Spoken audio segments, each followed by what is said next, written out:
Hello everyone, thank you very much for joining me today. I hope you're all doing well.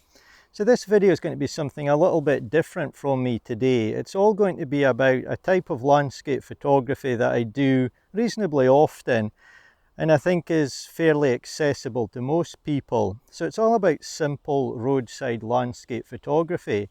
So the idea behind this is that I simply drive around somewhere in my car, have a look around, potentially see something that might make a nice photograph, park my car and go out and have a look, and if I think it does, then I'll take an image. If not, I'll drive on. And it's a type of photography that I really enjoy. I think you can get some nice photographs obviously doing this. A couple of things that I'll mention, I think they're clearly obvious anyway, but I'll just cover them.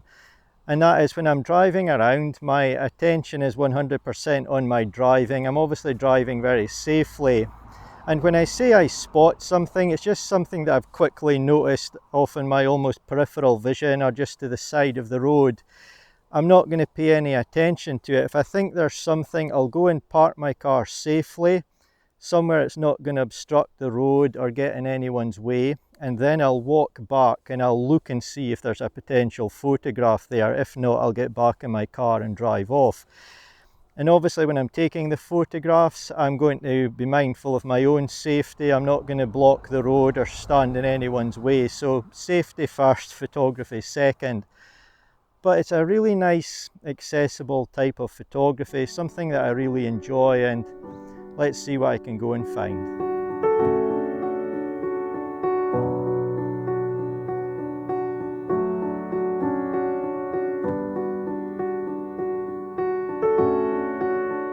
So I've been driving along and I spotted something in this field just off to my left. I really think it's worth taking a photograph of, so I'll get set up and do that in just a minute. But I want to talk throughout this video about some of the appeal and benefits for me personally of this simple style of photography, doing landscape photography from the roadside. One of the downsides is that there may be quite a lot of traffic depending on the time of day and the road you're on, so apologies if you hear cars passing throughout this video. But one of the benefits is the simplicity regarding your gear. So obviously you can take very little gear with you. Typically I'll take my camera body and one lens, and I've got the 24-200 lens on my Nikon Z7 II today. I think that's a fantastic focal length range for this. I can take the one lens, I never need to change lenses, and it's going to cover everything that I want to photograph. The other benefit is obviously you don't need to carry that gear with you, so if you want to take some extras, you can leave it in your car boot, not a problem, not lots of heavy weight to carry around with you.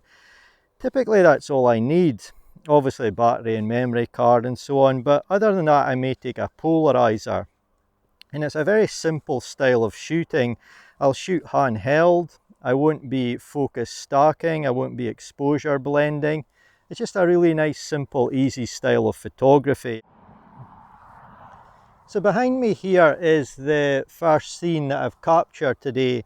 There's quite a lot of dynamic range in the scene, but I've been able to capture it in one exposure.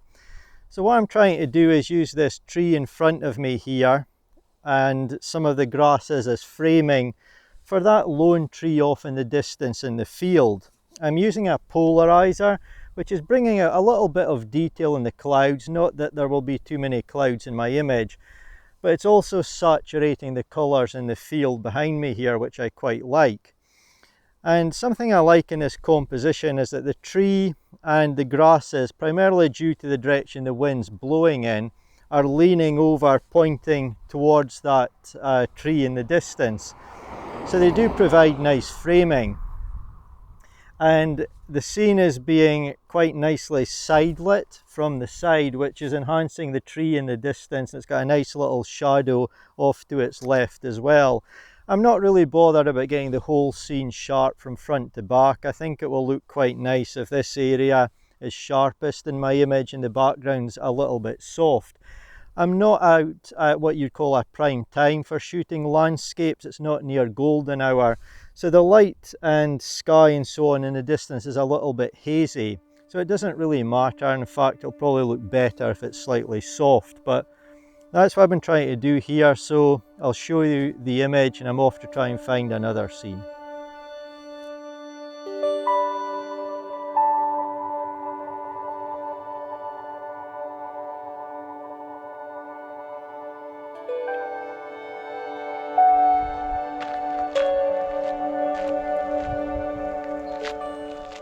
So I've found another scene here which really appeals to me. We've got these two Scots pines and we've got a dead branch or a dead tree underneath them, and they're sort of curving over these trees just behind them.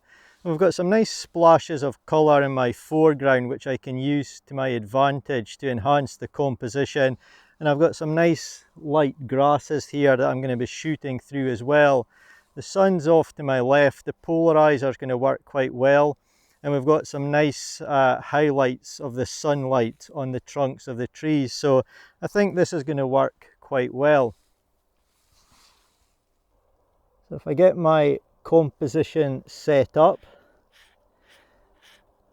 get the polarizer turned until I think it suits the image.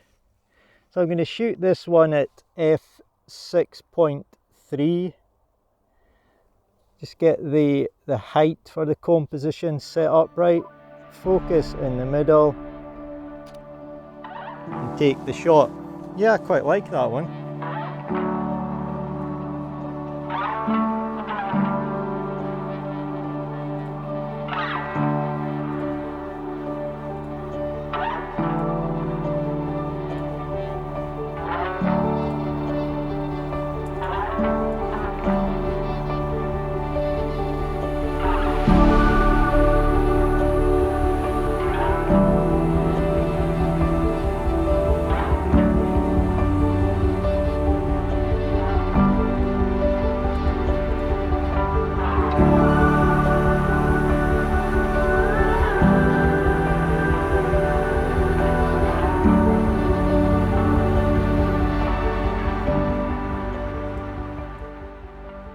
I've been driving around and something else caught my attention. It was this turret off in the distance. You may struggle to see it in the video.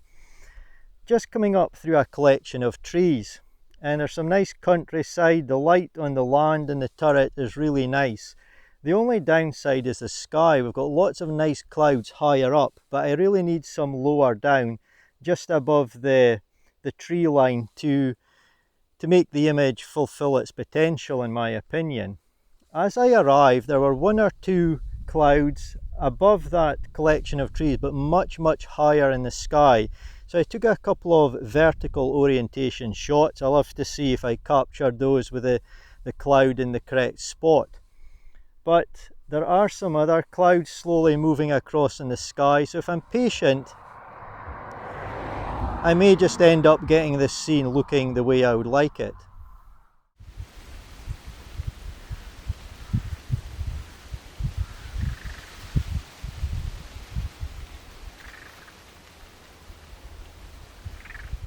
So while I'm waiting for some clouds to hopefully appear in the position that I'd like, we're never happy as photographers, are we? I'd like to talk a little bit more about why I'm making this video. It's one that I've wanted to make for a while. As I touched on at the beginning of the video, I do this type of photography quite often, and I'm aware that throughout the years I've been making YouTube videos, I've had a few people highlight that they struggle to get time to come out and do landscape photography, so they can't maybe dedicate whole days or go on long walks for many miles or climb mountains due to the time that it takes. And I've also had some people who love landscape photography, but due to various issues they're unable to walk long distances or climb mountains and hills.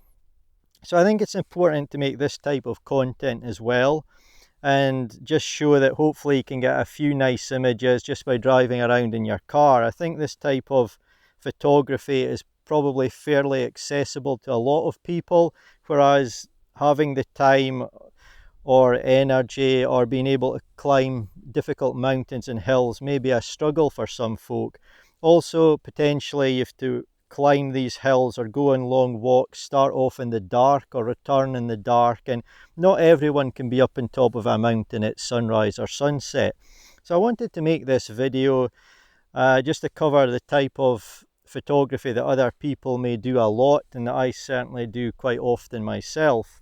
And one of the great benefits of it is that perhaps something I'll do at this scene here, it may not be the way I want it tonight, but it's quite easy for me if I'm in this area to stop and come back when the conditions are more favourable. So I maybe just want similar conditions but more cloud in the sky. Perhaps I want it in winter with snow on the land. Whatever it is, I can hopefully get that quite easily if I'm patient. Whereas if there's a fantastic scene at the top of a mountain, but the weather isn't right or the light's poor and you need to get back there, it's obviously far harder than to return to a roadside location. So there's a lot of enjoyment and benefits to this type of photography, and yeah, I encourage everyone to do it at least from time to time. It can be quite rewarding, and it's also nice and relaxing as well. But for now I'm going to hang around a little while longer, see if I get the clouds that I wanted in the correct position, and if not, I'll move on. So this is fantastic. I decided to stay in this spot rather than go looking for another potential photograph. And we've got that beautiful golden light at golden hour, and we've got a fairly dark, moody sky with some nice clouds now. They're directly above the turret and the trees, so I'm so glad I decided to wait here and not move on.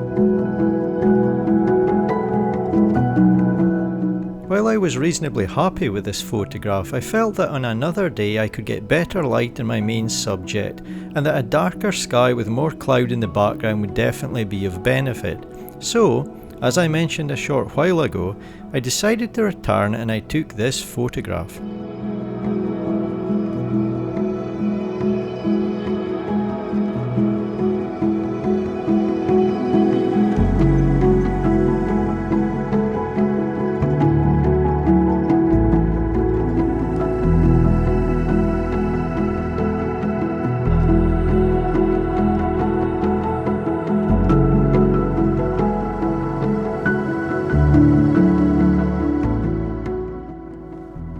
So I'm now confident that I've had the best of the light for today. The sun is behind the camera, lowering in the sky, beginning to set almost, and there's so many thick clouds that there's no real opportunity for any nice light to be cast on this scene again today. But I'm really satisfied with the images that I've captured today for this type of photography that I've been doing.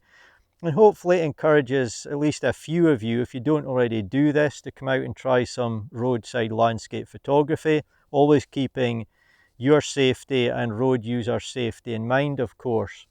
I think it's easy to watch a lot of videos on YouTube, read a lot of books and so on, which talk about hiking, mountains, hills, doing long hikes, camping, sunrise, sunset and so on. And you may subconsciously begin to think you'll never get good photographs unless you do that. But I really do believe you can get lots of nice photographs doing this type of photography. It doesn't always need to be complicated. And like I touched on earlier, the great benefit of doing this is that if you find something you like but it doesn't work on your first attempt, it's much easier to try again when the conditions or time of year is correct for you than it is to hike a mountain to try some other type of scene again.